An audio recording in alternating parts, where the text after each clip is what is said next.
Joined by head coach Kevin Epley here at the Carolina Tennis Center. Women's tennis team entering week 2 here of practice. Coach, just give me some overall impressions on what you've seen from your team so far this week and just throughout practice so far.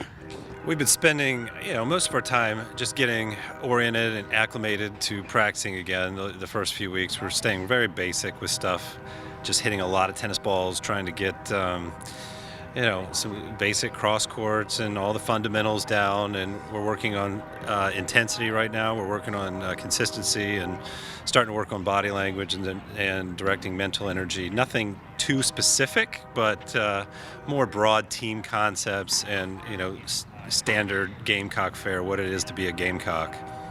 You mentioned the body language there. It seemed like that was sort of something you were addressing with the team after practice today, just talking about, their demeanor on the court. And it seems like that's something you've always sort of emphasized here, and that, it's the mental part of the game, I guess, of tennis. And it's a lot more than just about, hitting good ground strokes and good serves and all that, the mental aspect of this game is just so huge.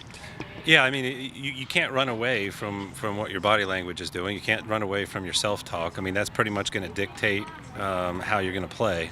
It's also going to give the signals to the opponent as to how you're feeling. We're very big on people committing to the best versions of themselves, and they can't commit to the best versions of themselves when they're beating themselves up. So we were talking about depersonalizing.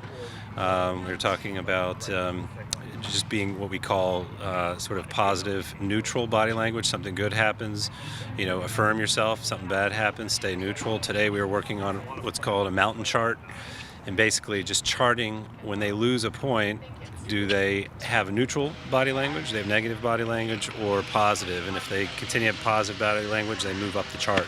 So very big concept with us, and something that if we're in matches and even one person starts drooping their shoulders, we'll all come down on that one person and make sure next time they're doing their part. Well, you mentioned last week how there's a couple of newcomers on this year's team with Lindsay and Karina.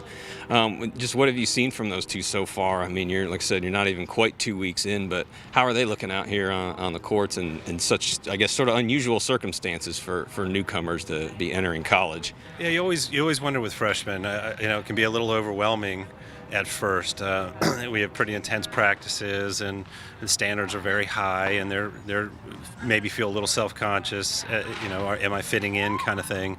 But that's just to be expected as a freshman. Overall, they're doing a real good job. They're working as hard as they can. They're both putting in extra time on the court, so they're moving in the right direction.